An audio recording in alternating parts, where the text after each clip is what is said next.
नमस्कार मेरे प्यारे बच्चों। यूनिट 2 आप लोगों को समझाई जा रही है और अणुसंख्यक के 8 प्रश्न आप लोगों को करा दिए गए हैं। आज बच्चों सबसे महत्वपूर्ण प्रश्न राउल्ट का नियम। जैसा कि बच्चों पहले ही बताया गया है, हर यूनिट के जो मोस्ट टॉपिक हैं, बहुउपयोगी टॉपिक हैं, उन्हें आप लोगों को समझाया जा रहा है। इन्हें नोट करते जाएं। अगले महीने जब पढ़ाएंगे तो प्रारंभिक चरण से सारा काम डिटेल में चलेगा। और एक बात और सभी बच्चे सुने, जो भी गर्ल्स या बॉयज के फ्रेंड्स इसमें ऐड नहीं हो पाए हैं, उनका नंबर आप हमें मैसेज कर दें, हम उन बच्चों को ऐड कर लेंगे। और अधिक से अधिक वीडियो को शेयर करें, सब्सक्राइब करें, जिससे आप लोगों को नोटिफिकेशन मिलती रहे। तो राउल्ट का नियम क्या होता है बच्चों? सन 1886 आज एक ही प्रश्न होगा क्योंकि थोड़ा सा बड़ा है। सन का केमिस्ट्री में ज्यादा महत्व नहीं होता है। सन 1886 में वैज्ञानिक राउल्ट ने विलयनों के वाष्प दाब को स्पष्ट किया। सन 1886 में वैज्ञानिक राउल्ट ने विलयनों के वाष्प दाब को स्पष्ट किया और एक महत्वपूर्ण नियम प्रस्तुत किया, जिसे राउल्ट का नियम कहते हैं। बड़े इत्मीनान से सीखना। एक प्रश्न जिसमें डेरिवेशन भी है, जिसमें नियम भी है, जिसमें अनुप्रयोग भी है। और कल आप लोगों को आदर्श विलयन, अनादर्श विलयन, धनात्मक विचलन, ऋणात्मक विचलन सिखाएंगे। उन्हें सीखने के लिए बच्चों आप लोगों को राउल्ट का नियम आना बहुत जरूरी है।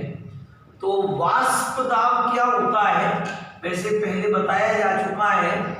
एक पात्र लिया, अंदर कोई द्रव पदार्थ रख दिया, ये बच्चों हमने ढक्कन लगा दिया, नीचे बर्नर लगाया, गर्म किया गया तो द्रव जो है वो वाष्प में बदला, और वाष्प जो है वो बच्चों फिर से द्रव में बदली। द्रव वाष्प में बदल रहा है, ये वाष्पीकरण है।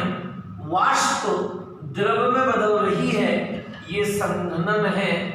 तंत्र जो है वो साम्य में हो गया, और साम्य में द्रव की सतह एक दाब को अनुभव करती है, जिस दाब को कहते हैं वाष्प दाब।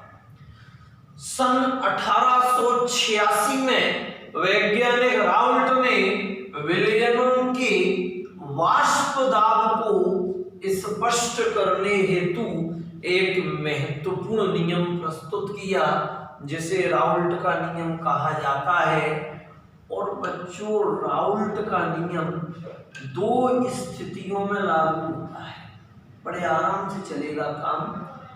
अवाष्पशील विलय के लिए राउल्ट का नियम, अवाष्पशील विलय के लिए राउल्ट का नियम, और बच्चों वाष्पशील विलय के लिए राउल्ट का नियम।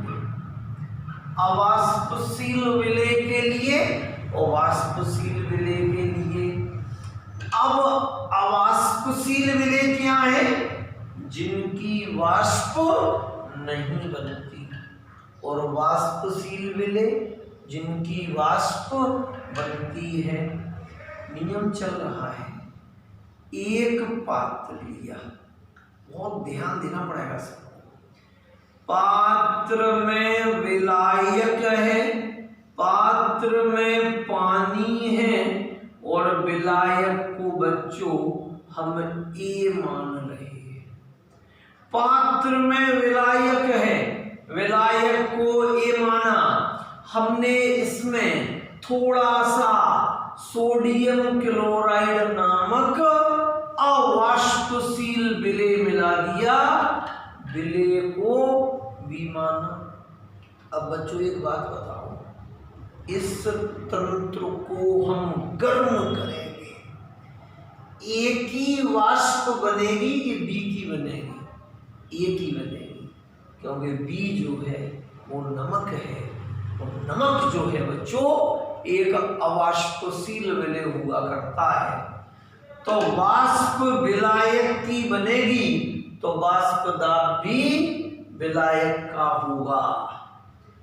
विलायक का वाष्प दाब विलायक के मूल प्रभाज के अनुक्रमानुपाती होता है।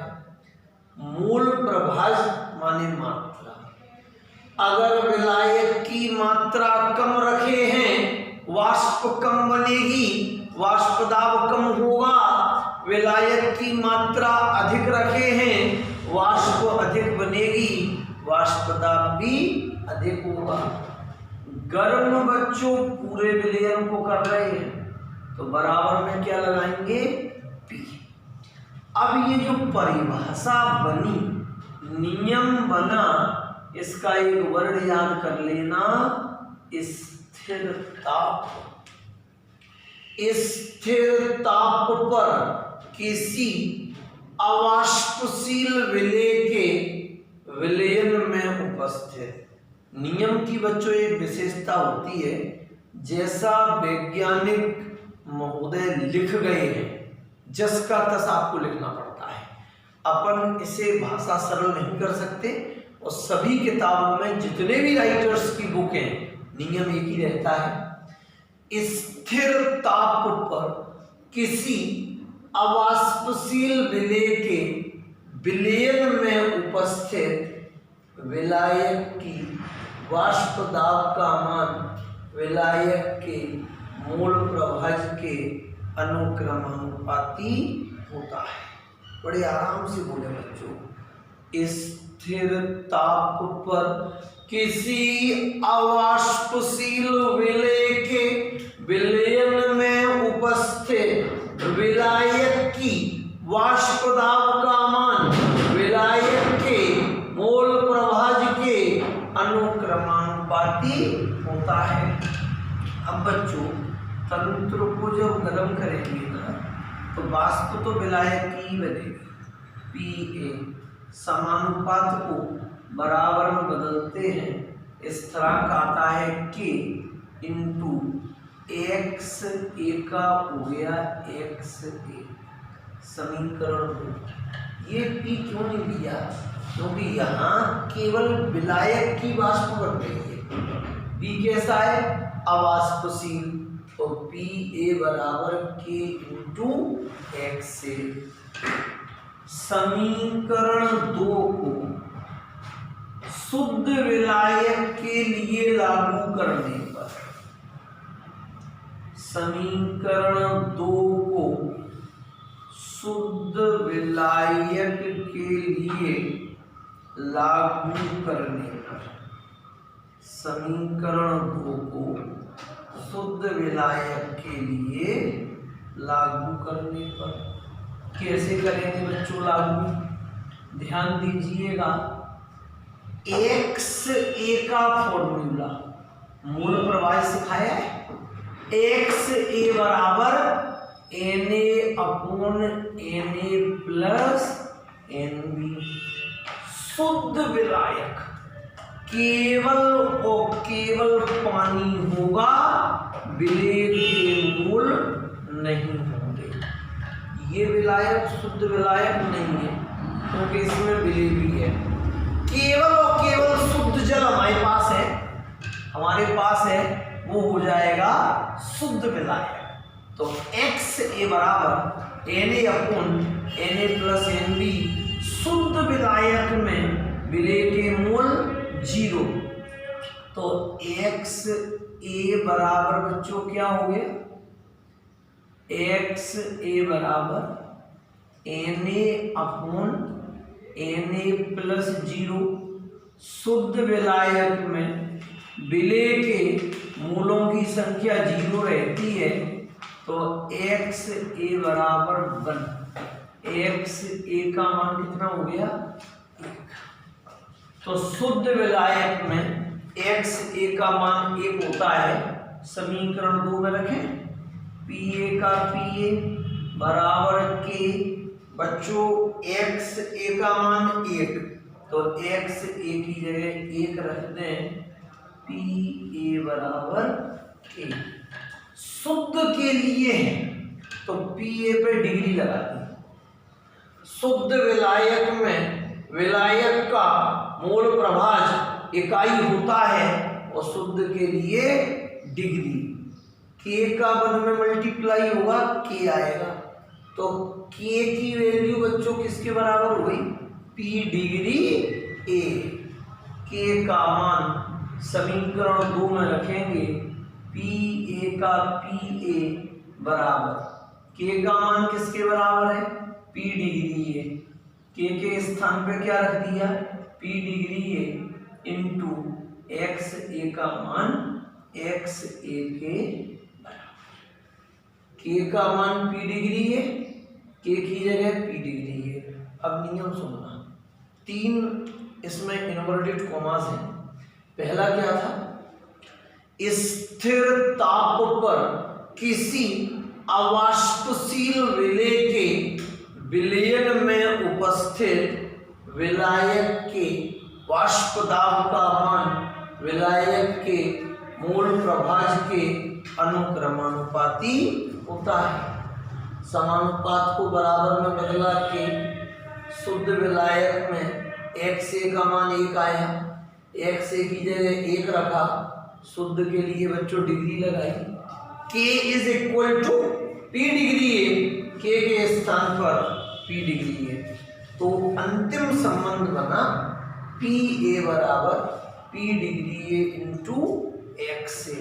बड़े आराम से बोलना, अर्थात किसी विलायक की वाष्प दाब का मान, अर्थात किसी विलायक की वाष्प दाब का मान शुद्ध अवस्था में विलायक की वाष्प दाब और विलायक के मूल प्रभाज के गुणनफल के बराबर होता है। किसी विलायक की वाष्प दाब का मान शुद्ध अवस्था में विलायक की वाष्प दाब और विलायक के मूल प्रभाज के गुणनफल के बराबर होता है। ये तो बच्चों अवाष्पशील विलेय का आया। अब यदि विलेय वाष्पशील है, अब वाष्पशील है तो बच्चों विलायक की भी वाष्प बनेगी और विलेय की भी बनेगी। विलायक तो वाष्पशील होगा ही, क्योंकि जल है, जल में हाइड्रोक्लोरिक अम्ल मिला दिया, वह भी वाष्पशील है। विलेय अगर वाष्पशील है तो विलायक की तो बननी नहीं है, विलेय की भी बनेगी। जब विलायक की बनती है तो ये संबंध डायरेक्ट रखा, PA बराबर P degree A into XA। विलायक को बच्चों क्या माना? A माना। जब विलायक की बनेगी तो ये संबंध आएगा, बच्चों जब विलेय की बनेगी तो PB बराबर P degree B into XB। विलेय की बनी तो B हो गया। विलायक A होता है, विलेय B होता है।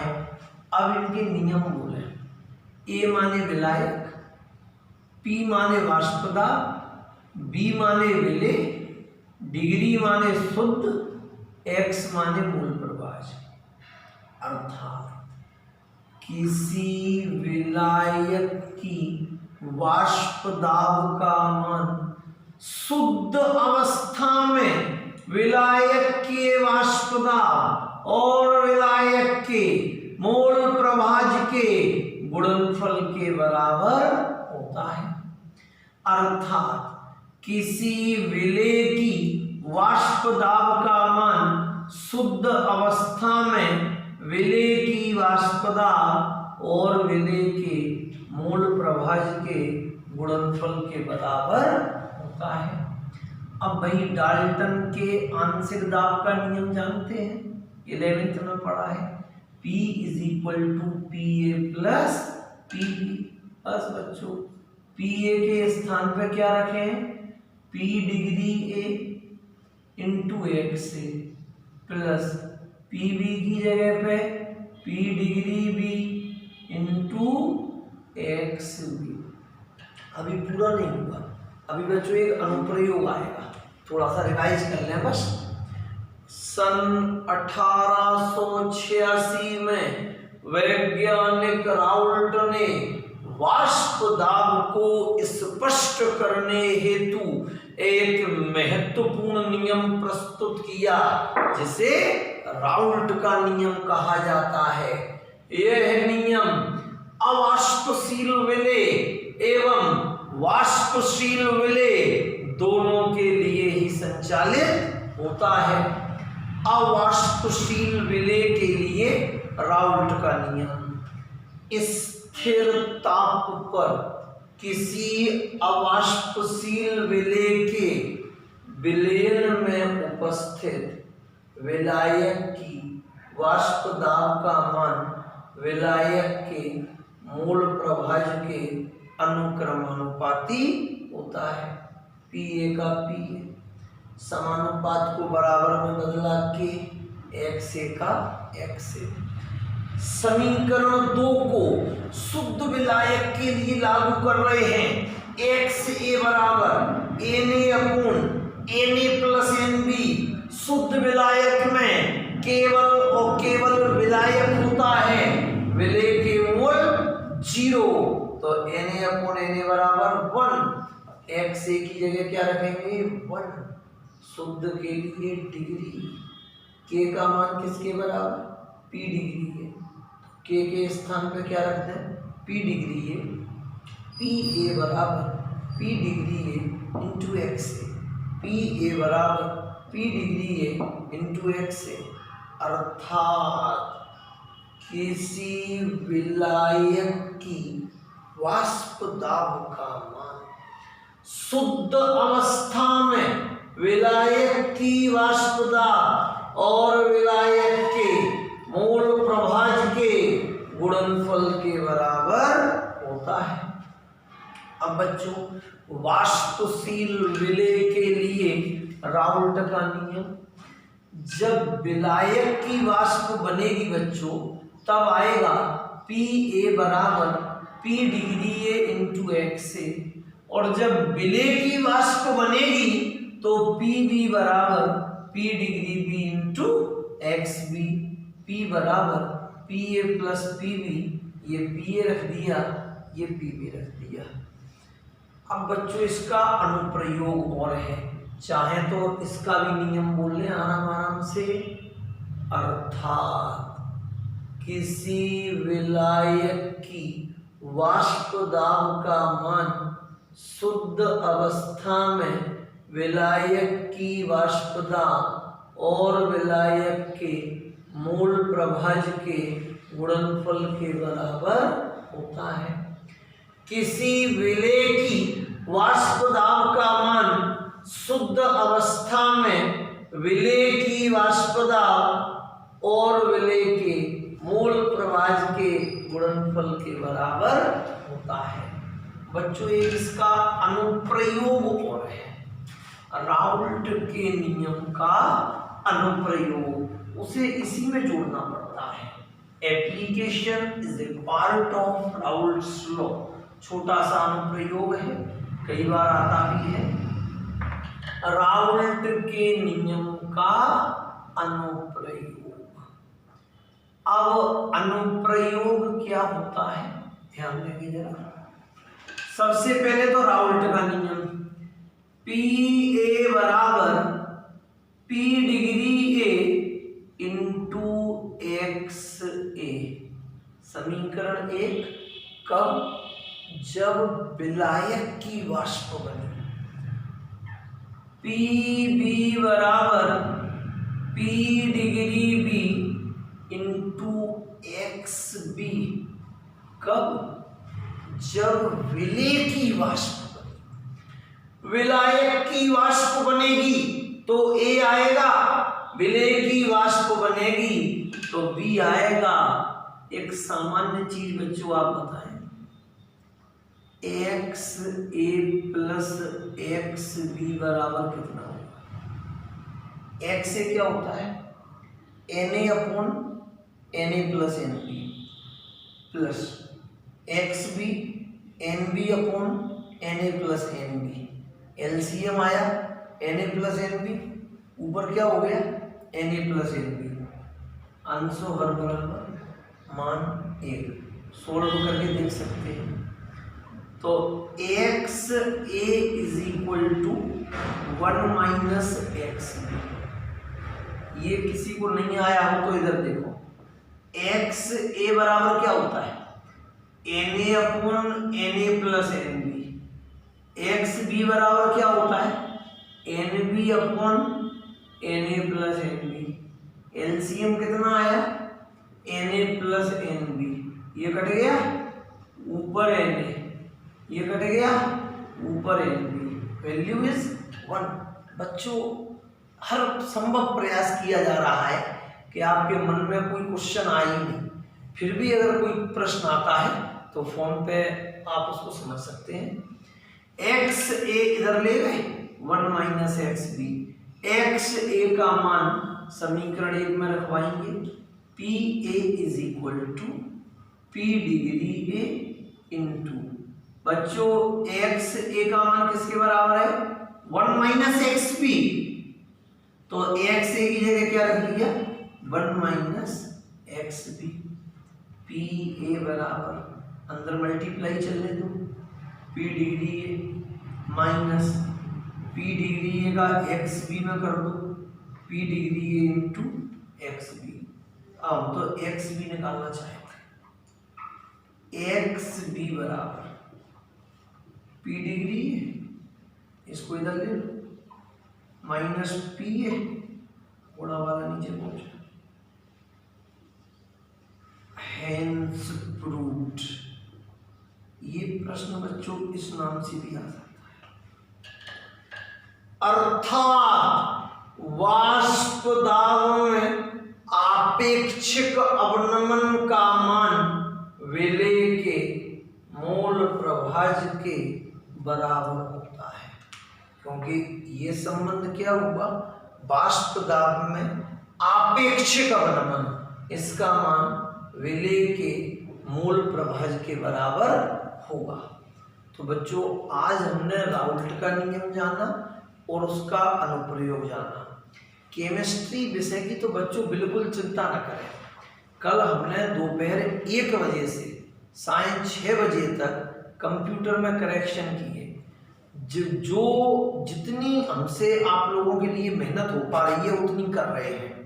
नोट्स फुली प्रिंटेड हैं, अभी तो 5 मिनट तक टाइप हो गए हैं। हर बच्चे को फाइल मिलेगी। कॉपी में आपकी स्वेच्छा है, वैसे हमारा सुझाव ये है कि कॉपी बनाना चाहिए। नोट्स तो अच्छी बात है, नोट्स तो क्यों कराने पड़े, क्योंकि समय जा रहा है। हो सकता है जून में खुले, जुलाई में खुले, तो तब तक एक केमिस्ट्री का आपके पास फाउंडेशन कोर्स तैयार हो जाएगा। तो दोनों डेरिवेशनों को बच्चों अभ्यास करें। कल आदर्श विलयन, अनादर्श विलयन, धनात्मक विलयन और ऋणात्मक विलयनों के बारे में पढ़ाया जाएगा। बहुत बहुत धन्यवाद मेरे प्यारे बच्चों।